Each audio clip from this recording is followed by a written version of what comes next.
Эрте жазда башталган үй кышка чейин зорго бүткөн да. Чек арадагы Карабак айыл өкмөтүнүн жергиликтүү депутаты Акылбек Дилшатов күйгөн үйлөрдү калыбына келтирүү иштери создуктурулуп жатканын айтат. Жанаша турган Тажикстандын Лаккон айылында курулуш иштери башталып, турак жайлардын дубалдары тургузулуп калды дейт. Өтө секим жүрүп атат. Себеби мына тажиктерде күйгөн үйлөр уже фундаментин коюп, кирпич коюп баштады. Биздикилер толук уже сүрдүрүлүп бүтө элек да.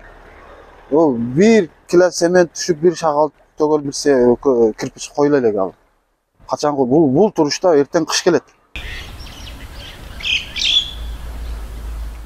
Жергиликтүүлөр буга чейин калыбына келтирүү иштерин мисал келтирип, айтылган мөөнөтүндө аткарылбайт деп шек санашууда. Өткөн жылы апрель айынын аягында да тажик тараптын кол салуусунан 140 үй жараксыз абалга келтирилип, жеңил типте жаңыдан курулган.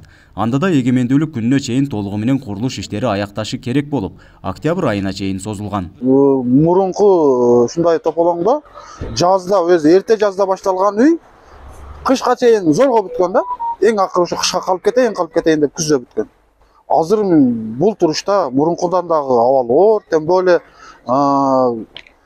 кирпич менен салабыз деп атат, ал убакыт кармайт, куруш керек дегендей. Бул азыр кечигип атат. Неге кечигип атат түшүнүксүз да.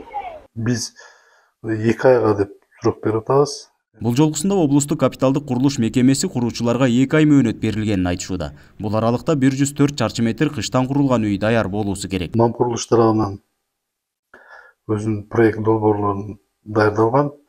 Ал сыртты 1,5 кыш кирпич болуп, 104 квадрат дейлейт. Анын плита прикрытие деп коебуз, ал монолит же плита коюлат. Крышасы болсо темирден жасалып, профнастилден жабылат. Курулуш компаниялары берилген мөөнөт азыркы кырдаалды эске алуу менен өтө эле аз дешет. Ошол эле учурда аба ырайы да таасирин тийгизүүсү мүмкүн. Мындан улам кеминде 3 ай убакыт керек. Азыркы кура турган объекттерибиз кырдаал туруктуу эмес. Ошол себептен бул 3 айдан дагы өтүп кетиши мүмкүн. Эмне себептен азыркы учурдагы кырдаалга даже мамлекетибиз жогоруда отурган башчыларыбыз дагы айта албай жатат да, кепилдик бере албай жатат, абал туруктуу болот деген маселеничи.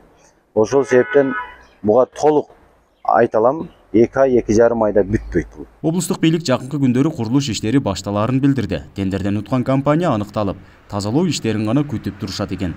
Чек ара аймактарында дагы деле кооптуулук бар болгондуктан куруучулардын коопсуздугун милиция менен чек арачылар камсыздайт. Кечээ күнү тендер болуп өттү. Ушу үйлөрдү салуу боюнча конкреттүү түрдө бир фирма уткан. Азыркы учурда уже жумуштарын баштаганга даярданып жатат. Алардын ошол куруучулардын коопсуздугун сактоо боюнча албетте бул жерде чек ара кызматынан жана ички иштер министринин кызматкерлери сөзсүз түрдө коопсуздугун камсыздык берип турат. 14-17 сентябрь күндөрдөгү куралдуу кол салууда жалпы 640 турак жайга залакасы тийген. Анын ичинен 423 такыр жараксыз абалда. Үй жайы талкаланган жарандарды убактылуу баш баанек менен камсыздоо үчүн жергиликтүү бийлик өз үйлөрүн сунуштаган ыктыярчылардын тизмесин түзүп жатат. Нургазы Жайнаков, Регион телеканалы, Баткен облусу.